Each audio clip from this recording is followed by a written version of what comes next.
l'empereur donc vous a donc convoqué, vous parle de la dernière crise qui a eu lieu, à savoir, enfin les deux dernières, à savoir l'enlèvement de la princesse, mais aussi la tentative d'attaque du palais de la part du comte Wulfric, pas du duc Wulfric, excuse-moi. Et vous voyez donc l'empereur qui est assez embêté, parce que bon, enfin, surtout par rapport au duc qui est un notable étranger et qui est un proche de l'empereur du Saint-Empire romain germanique, quoi. Et il vous dit la chose suivante. Écoutez, mes chers amis, l'heure est grave. Soit je demande, enfin je vais renvoyer ce duc dans son pays, ou soit je le fais enfermer, euh, sachant que nos forces, même si elles ont repris, comment dire, si nous avons repris, comment dire, plus d'importance par rapport aux dernières années, nous ne sommes pas encore assez puissants pour, faire, pour entrer en guerre avec un autre royaume, quoi. Que décidez-vous de nous dire? Ça dépend de la situation politique. Elle est Qu'est-ce très, que j'en très, sais? très instable, quoi. On Très a des instable. alliés sur qui on peut compter? Oui, il y a les Serbes, les Bulgares, mais c'est plus des alliances d'intérêt. Et savoir que c'est des entités politiques qui pourraient se retourner contre vous s'ils voyaient une quelconque aura de faiblesse. Tu vois ce que je veux dire? Hmm. Ouais, je vois. Parce que enfermer ce duc entraînerait une guerre entre nos deux royaumes. C'est ça, Mais une guerre peut-être pas, mais un incident diplomatique sûrement. Oui. c'est cela.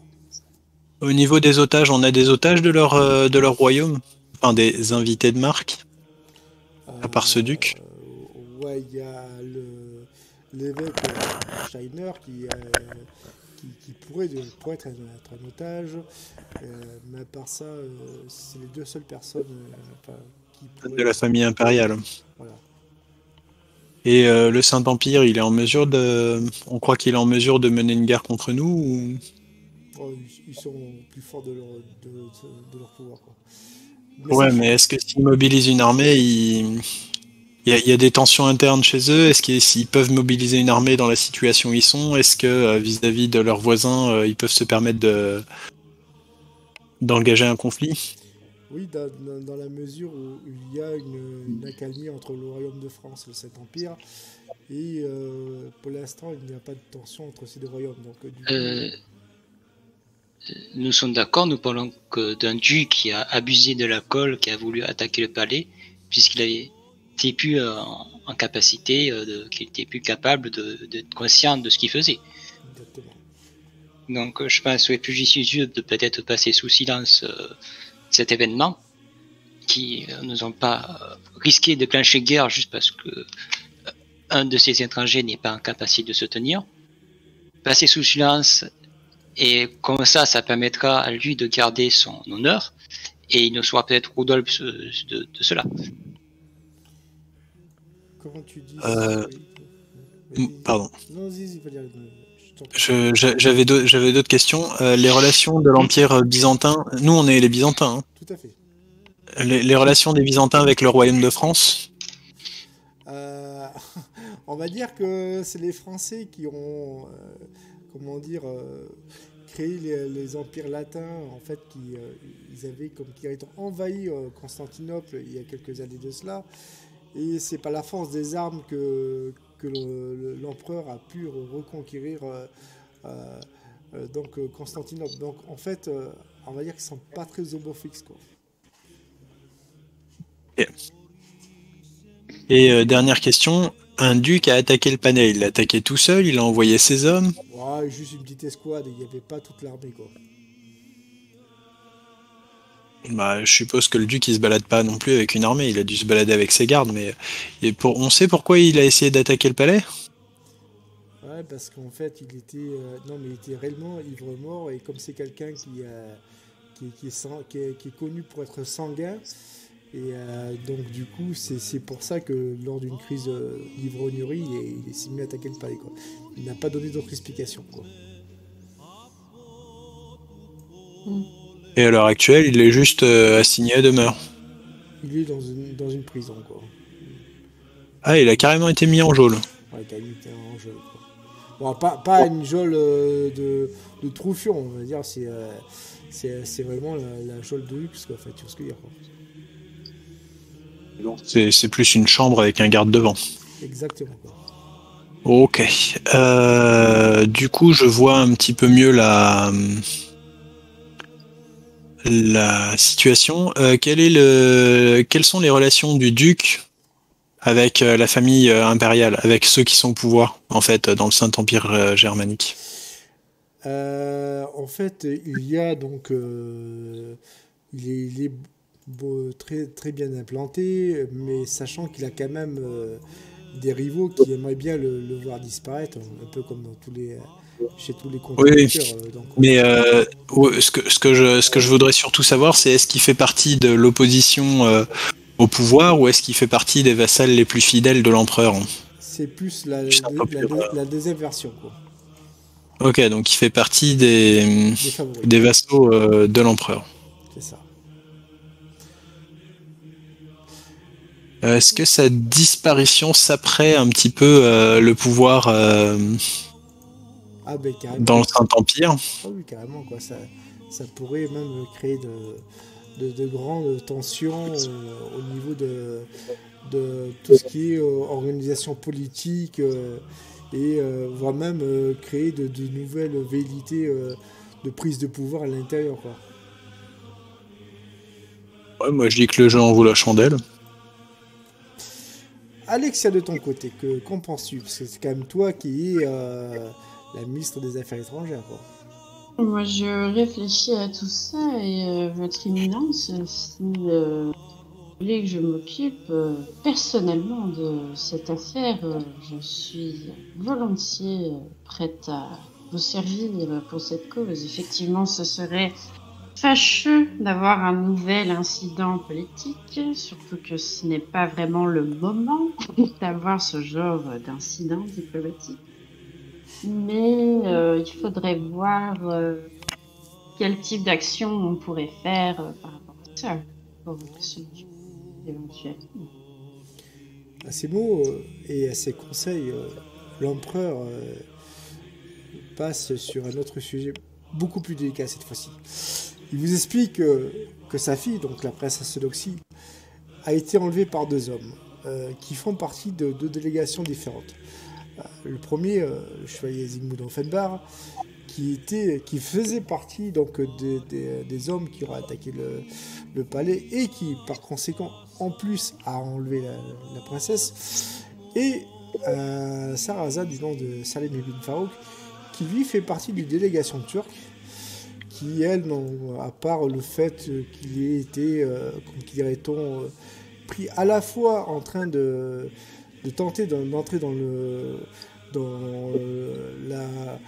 coffre, enfin la trésorerie impériale, c'est le trésor exactement, et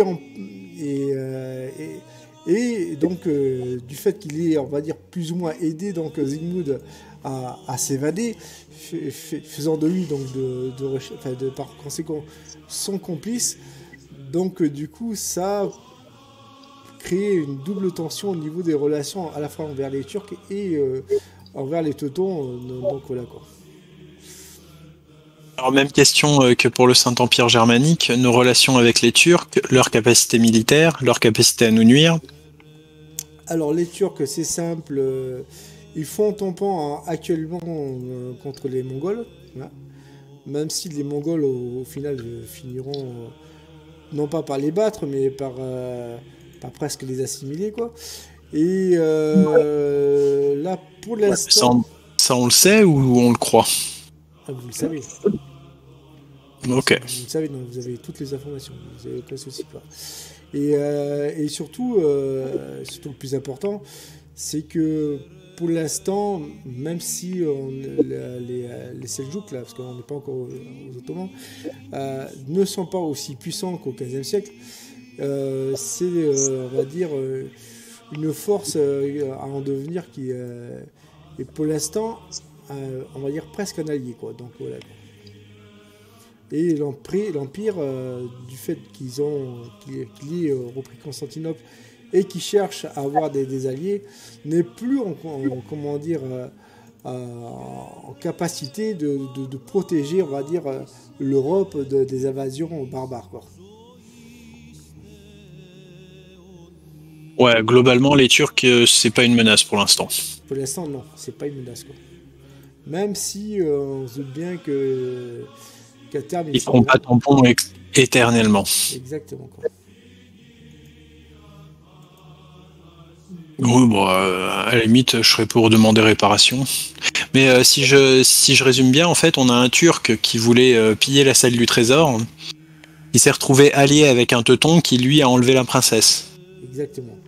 Enfin, un mercenaire sarrasin qui a assujetti aux Turcs. Mais bon, enfin, ça revient au même, quoi, tu veux dire. Oui, ça fait partie de la délégation turque. Bon, je demanderai compensation financière au niveau de la délégation turque. Et pour ce qui est de retrouver la princesse, la société secrète dont je fais partie, elle a éventuellement... Je vais me charger de donner des ordres pour charger des espions de retrouver la princesse de manière discrète. D'accord. Tu disais oui, donc Valérian, excuse-moi. La société Omicron, elle a les moyens de retrouver la princesse? Carrément. Quoi. Carrément pas? Non, carrément. Carrément.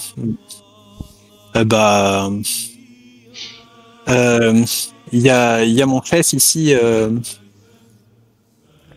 Il y a mon chef dans la délégation, c'est ça? Tout à fait. Il est. C'est Salazar, ton chef, quoi. Ah oui. Très bien, Salazar, très bien. Bien réagi. Et je pense qu'avant de mener réparation, nous devons apprendre plus sur leur motivation. Savoir s'il y a un lien avec ce teuton ici, ce turc. Est-ce qu'ils agissent de leur propre chef? Est-ce qu'ils agissent pour leur gouvernement? Ou est-ce qu'ils agissent avec une autre organisation? Et ou par intérêt mutuel pour s'entraider. C'était le moment important pour eux de s'entraider. Tout à fait. Ouais, Mais ça ressemble plus à une alliance de circonstances. Mais ça, il faudrait quand même vérifier et ne pas laisser de doute sur ce sujet. Ouais, bah après, on s'en fout pas mal, non? Je veux dire, là, je le fais pas en RP, mais... Non, j'ai compris, t'inquiète pas. Globalement, ouais, je vais être incapable de parler RP ce soir. Je suis désolé. Pas de souci. Je vais essayer de faire des petites incursions, mais... Bref, globalement, si je comprends bien, le Turc, qu'il ait agi sous les ordres de sa délégation ou pas, il fait partie d'une délégation turque, donc c'est eux qui sont responsables, c'est eux qui l'ont introduit. Oui, tout à fait. Oui, mais s'ils agissent via cette délégation, c'est qu'ils ont... si les Turcs vont faire d'autres actions de l'avenir, on va dire. Ouais, bah ça, on va les surveiller. Voilà, c'est pour ça qu'il faut monter la surveillance sur nos frontières. Petite question, juste pour moi, ça fait combien de temps qu'elle a été enlevée, la princesse, et où exactement? Alors, elle a été enlevée la veille de la journée. Enfin, c'était hier, quoi. Enfin, de votre journée que vous êtes en train de vivre. Donc, c'était la veille, quoi. Et donc, du coup, les cavaliers qui ont enlevé donc, la princesse ont réussi à s'enfuir. Et donc du fait que les herses soient tombées donc, et que qu'elle a été entre guillemets sabotée, ça a empêché donc toute tentative d'envoyer des forces conséquentes pour les rattraper, quoi. Et donc du coup le temps qui fasse le tour et tout ça, qui cherche et tout ça, et ben ils avaient disparu, quoi. Aucune des personnes présentes au moment de l'enlèvement ont pu voir plus ou moins vers où les kidnappeurs se sont échappés avec la princesse. De ce que vous avez vu, c'était quand même parti la direction sud-est quand même. Donc du coup, c'est pour cela qu'il y a parmi vous des gens qui ont envoyé certains mercenaires pour essayer de les récupérer, quoi. Ils étaient à cheval Oui. D'accord, bof. Entre hier et aujourd'hui, bon, Je suppose que s'ils étaient à cheval, sachant qu'en plus ils doivent s'occuper de la princesse, il y a peut-être un peu de retard, il y a moyen que, je pense, messieurs, si vous envoyez vos espions, je pense que ça peut être tout à fait faisable de retrouver leur fille.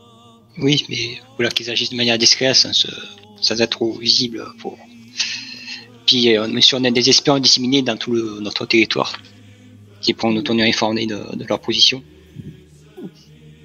Intéressant. Ok. À partir du moment où nous allons revenir sur Salim et Zygmunt. Salim et Zygmunt, donc vous êtes dans cette forêt, vous voyez donc ces hommes. Et Salim, fais-moi un jet de perception.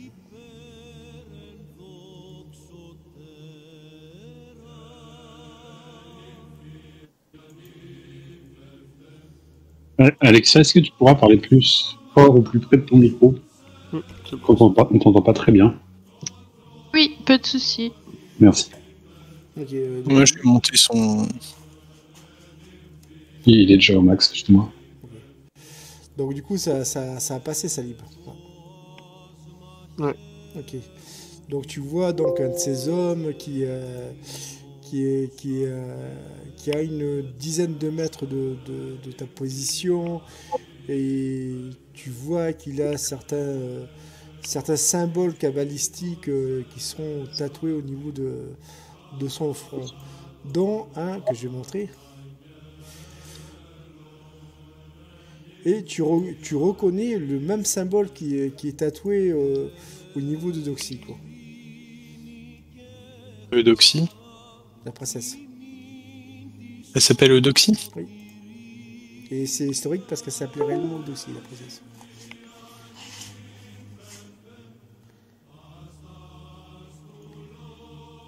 Donc tu les vois, ils sont habillés avec des peaux de bête, tout ça, et tu vois très clairement au niveau de leur torse et certains au niveau de leur crâne qui sont plus partiellement rasés, ce symbole qui est largement apparent, quoi. Là, c'est le symbole d'Omicron. Oui, mais pour l'instant. Chut, chut, chut. Allez, Ariane, tu te mutes, s'il te plaît. On ne devrait pas rester ici. Zygmunt, tu vois Salim qui est comme qui dirait-on, qui est surpris, qui est sur le qui-vive, quoi. Vous les avez reconnus?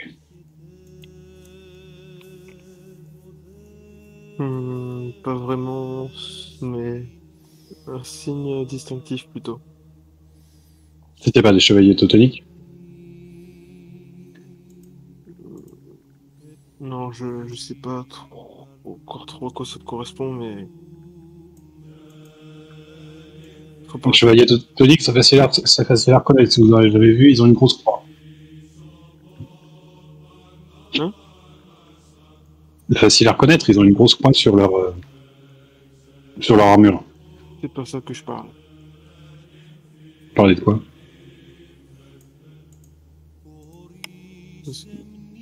Ce qu'ils ont tatoué. En parlant de tatouage, c'est vous qui avez fait celui sur la princesse? Non. Je dirais à la princesse, méfiez-vous des sarrasins.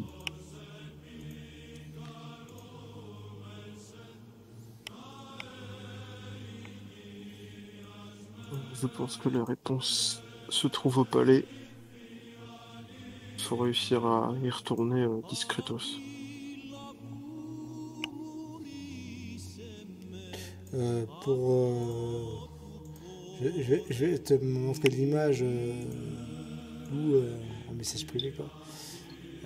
Attends, je vais retrouver. À quoi ressemble, mais je vais le mettre de toute façon, je vais dire photo. C'est des hommes qui sont habillés, tu vois, en pagne et tout ça, donc ils ont plus l'air de barbares qu'autre chose, quoi. D'accord. Tu vois, là, tu peux le mettre direct sur le stream, quoi. Princesse, quelles sont vos intentions? La princesse, Mais moi, je vais rentrer chez moi, quoi. Je vais retourner au palais, quoi. Vous vous souvenez pas que vous vouliez en partir? Au moment où tu lui dis ça, tu vois son regard qui commence à se troubler. Tu la vois de donner de la tête. Est-ce que vous vous souvenez du village sous Du village. sous le palais? Le village qu'on a incendié. Quand tu dis le village, tu refonte. Du village. Tu es en train de la perdre là. Elle est en train de paniquer. Tu refonte. Et tu vois. Princesse, vous êtes chrétienne, venez prier. Et je m'agenouille et je sors ma croix. Et quand tu lui montres la croix, et tu vois que ça l'apaise, quoi. Enfin, ça l'apaise, quoi. Salim, tu vois ces hommes qui sont en train de parler un espèce de langage qui n'est pas humain, qui tu les entends dire Shop Negolaf Tagen.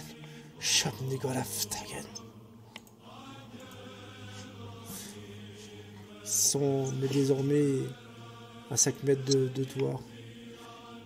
Tu es toujours derrière cet arbre qui est assez gros. Tu vois un de ces hommes qui commence à humer le ciel, enfin l'air, comme s'il était un animal.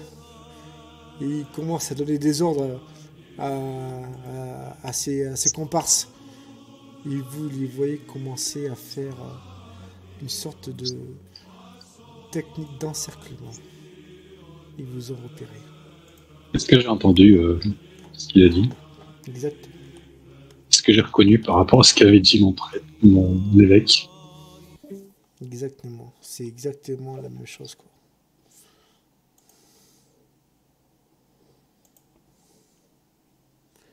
C'est exactement la même chose. Tu vas me faire un jet de mental.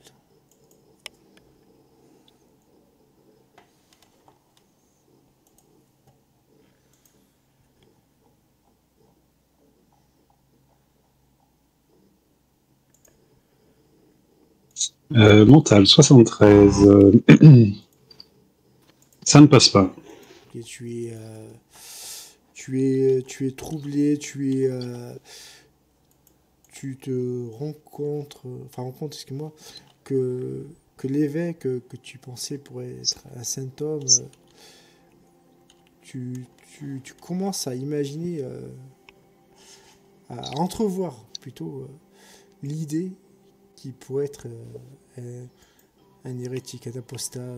Mais cette idée disparaît au bout de quelques secondes quand tu vois ces hommes qui commencent à s'approcher. Vous voyez vos chevaux qui commençaient à hennir, à commencer à s'affoler. Que faites-vous? Alors que ces hommes qui s'approchent ont des yeux qui luisent, des yeux qui ont une couleur rouge, quoi, rougeâtre, quoi.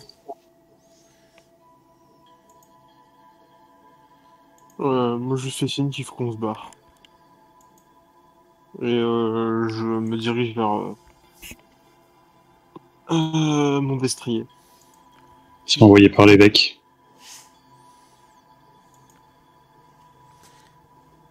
Toi, Salim, tu montes sur ton cheval.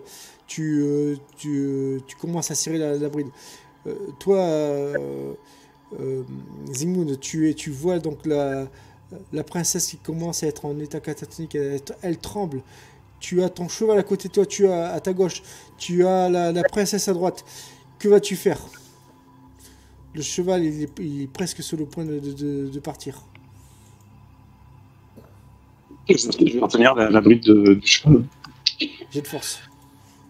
Ok.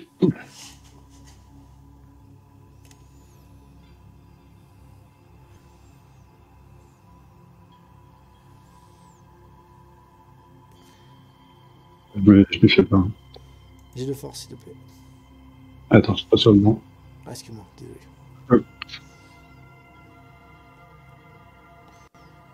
Ça fonctionne. Tu réussis de par ta poigne, à calmer, ou du moins à montrer ton autorité par rapport au cheval. Mais tu as du mal. Tu as la princesse qui commence à se lever. Elle marche comme si elle était en transe. Elle s'approche de ces barbares. Toi, Salim, qu'est-ce que tu fais? Tu restes avec Sigmund ou tu prends la fuite? Je vais me diriger pour prendre la princesse à la volée et me barrer. D'accord. Vas-y, fais-moi juste un geste d'agilité. Et ça sera ton dernier test pour l'instant.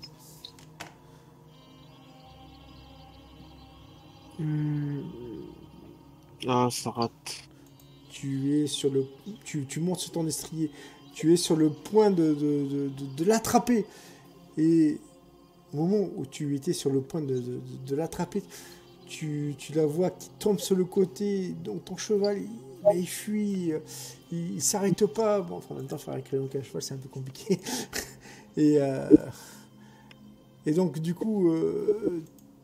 Toi, Zygmunt, tu vois donc cette princesse qui vient de perdre connaissance et toujours ces hommes qui s'approchent de vous, quoi.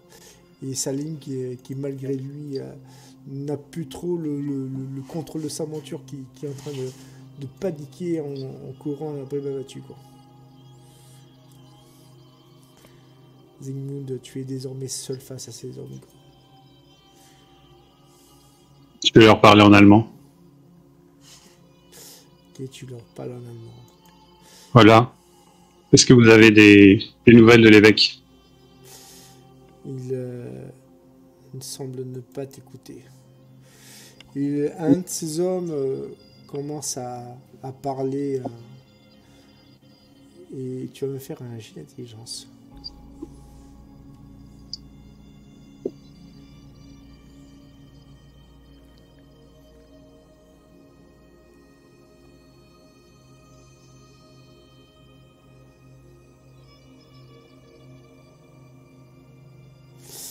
Ok. Échec critique.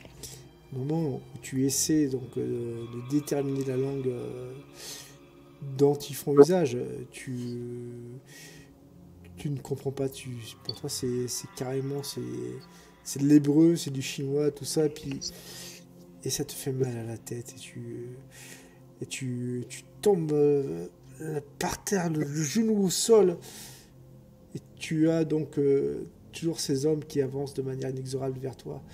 Tu vois ta vue qui se trouble et tu vois Doxy qui est au sol et tu perds connaissance.